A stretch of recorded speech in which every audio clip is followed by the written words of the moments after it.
Alright, YouTubers, driving Cousin Eddie around. Maybe on my drive back I might show a little bit of fall colors. Alright, an overcast kind of ugly day is about to turn a little bit uglier. This looks like the first video in what's going to be a process. This is much nicer than Santa's sleigh. Well, not today, YouTubers, not today. Eddie's running strong right now, and that's all going to change pretty quick here and have some RV problems. I'll try to explain it all to you. You'll see.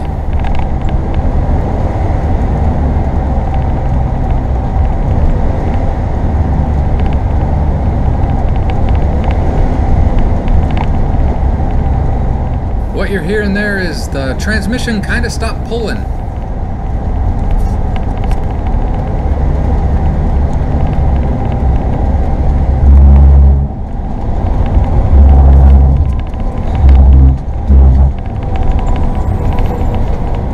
Now in all in this RV driving part, I don't say a word because when things go wrong, I get quiet.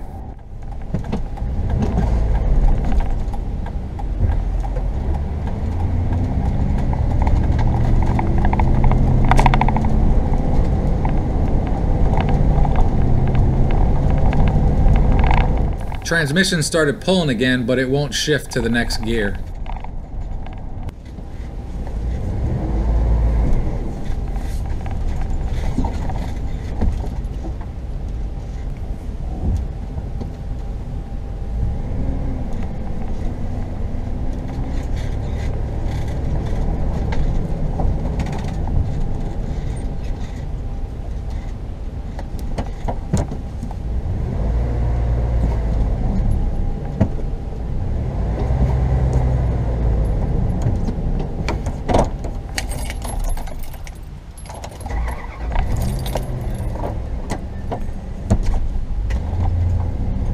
So what it did is the only way to get it to engage was to shut the engine off and restart it and it would engage, but it wouldn't shift up.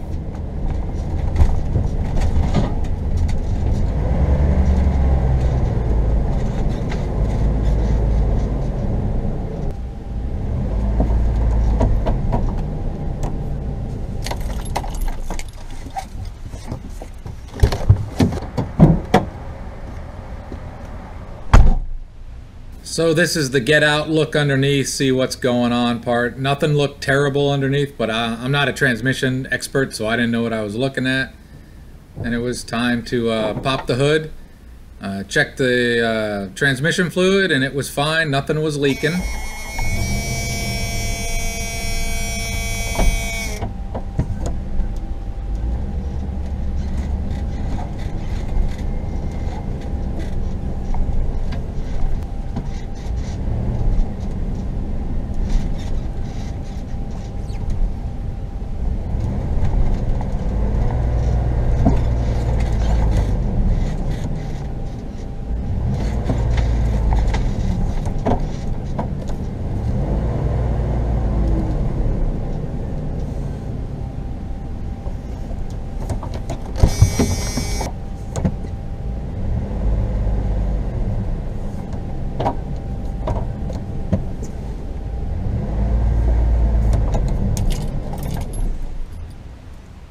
So again, this video is when it first started happening, so my thought is I was hoping it was the onboard computer or something with the whole having to shut it off and restart it and it would engage.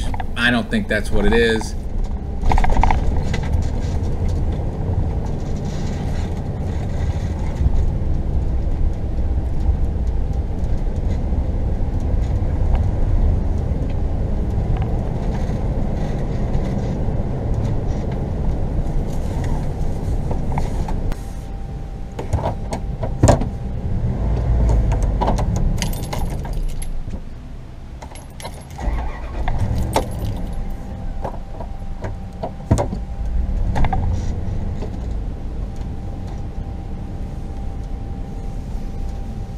I didn't hear any god-awful noises, so my hopes at this point are still that it's not terrible.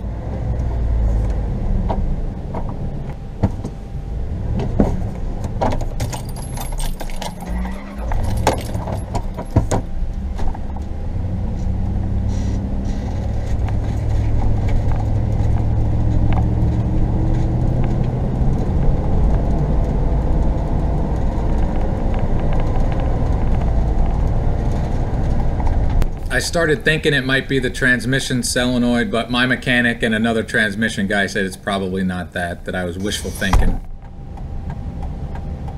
Looking again, no terrible noises and no terrible smells.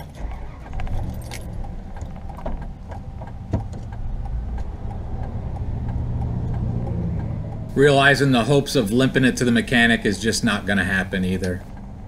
Also thought just limit the damage. I didn't want to make things any worse. My thoughts, because it's not dead and not moving, that it might not be terrible, but I got a feeling it could be bad. This is the phone a friend part, calling my mechanic. Well, YouTubers, I think my transmission might be messed up. I called my mechanic. It's weird. It was driving fine on the highway, and it didn't seem to want to accelerate, and I can't get it to engage. I shut the engine off, restart it, and it'll engage, but it won't shift gears. I shut the engine back off, it'll engage again. So it's like I might have some problems with Cousin Eddie. I'm waiting for the tow truck to come get me. Luckily, as I always say, you should have roadside assistance. My mechanic called a couple places, and one guy was going to be like $350, $400.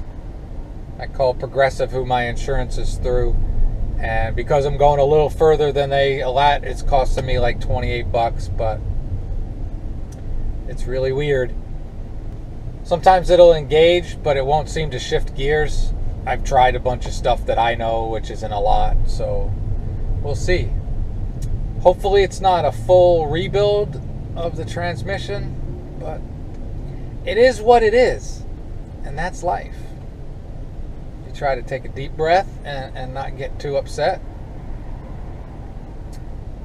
Luckily, I'm not far from home. I got a niece that'll probably come pick me up and take me back to the house, and we'll figure out how much this is going to cost. I always like to think I get lucky. Maybe I'll get lucky and it's not a major rebuild. But this is the downside of RVing. It happens. It happens to old ones. It happens to really old ones, and it happens to newer ones. So you have to be prepared for this. That's why roadside assistance, again, is very important, no matter how great you think you are. I considered trying to limp it to the mechanic, but you know, it really won't go into second gear. So we'll see. There'll be an update. Will his RV life continue? Yes. Hopefully he won't be too broke. About half an hour from the tow truck showing up. And I'm going to tell you to have a great and wonderful day, because at this point, it's going to take a lot of work for me to have a great and wonderful day. So I'll go for not throwing crap around and having a tantrum, because that's what happens with life. Keep an even keel. And I'll share with you the happy joy if it's easy, or the oh my God if it's not. So you have a great and wonderful day. Okay, I should have a selfie stick. Important safety tip. I got a confirmation text from them, so I called the towing company, and people don't always tell you, people don't always pass on information right. I told them that I was 9'6", and apparently they didn't pass that on to the towing company.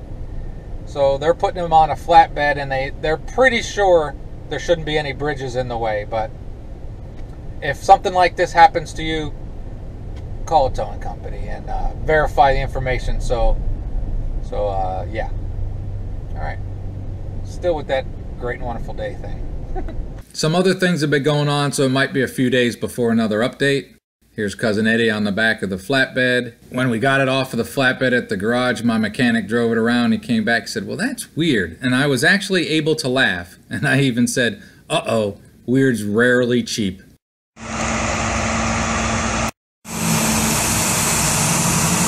Sad. I've been racking my brain, but I really don't think I missed any warning signs. But things can always be worse. Until the updates, have a great and wonderful day.